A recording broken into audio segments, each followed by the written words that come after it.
Gym వాళ్ళ negligence వల్ల కనుక మీకు ఏదైనా హర్ట్ అయితే కనుక మీరు section 126 and also 126(1) and also 126(2) of BNS act ప్రకారం, ఒకవేళ లేదు జిమ్ అక్కడ నెగ్లిజెన్స్ వల్ల మనిషి కనుక చనిపోతే సెక్షన్ 106 ఆఫ్ బిఎన్ఎస్ యాక్ట్ ప్రకారం కూడా వాళ్ళకి శిక్ష పడుతుంది.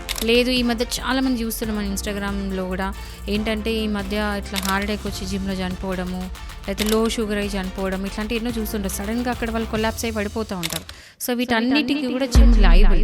అంటే జిమ్ వాళ్ళు అక్కడ వాళ్ళ నెగ్లిజెన్స్ వల్ల అది అయింది కాబట్టి, ఎందుకంటే ఒకసారి జిమ్ జాయిన్ చేసుకునేటప్పుడు మీరు అబ్జర్వ్ చేస్తారో లేదో, కంపల్సరీ ఒక ఫామ్ అనేది నింపాలి. అందులో మీ బీపీ, మీ డయాబెటీస్ గురించి, ఆర్ మీకు ఇంకేదైనా హెల్త్ ఇష్యూస్ ఏమైనా ఉంటే అది కంపల్సరీ ఆ అప్లికేషన్ మీరు రాసి ఉండాలి. మీరు ముందే వాళ్ళకి ఇన్ఫార్మ్ చేసి ఉండాలి. సో ఈ అప్లికేషన్ ఈజ్ మ్యాండేటరీ. ఒకవేళ అప్లికేషన్ తీసుకపోతే మాత్రం ఆ జిమ్ వాళ్ళు ఇది కూడా ఒక నెగ్లిజెన్స్ లాగానే. సో అది అప్లికేషన్ తీసుకపోయిన నెగ్లిజెన్సే. తీరా అక్కడ వెళ్ళిన తర్వాత వాళ్ళ నెగ్లిజెన్స్ వల్ల మీకేమైనా దెబ్బలు తాకినా లేకపోతే మనుషులను చనిపోయినా కూడా ఈ సెక్షన్స్ అన్నీ కూడా మీకు అప్లై అవుతాయి అండ్ మీరు కంపెన్సేషన్ అనేది తీసుకోవచ్చు. ప్లస్ ఎవరైతే ఇట్లా జిమ్ చేస్తున్నారో, జిమ్ యజమాన్యం ఏదైతే ఉందో వాళ్ళందరి మీద కూడా ఈ శిక్ష పడే అవకాశాలు ఉన్నాయి. వాళ్ళ లైసెన్స్ కూడా క్యాన్సిల్ చేసే అవకాశం అనేది ఉంది.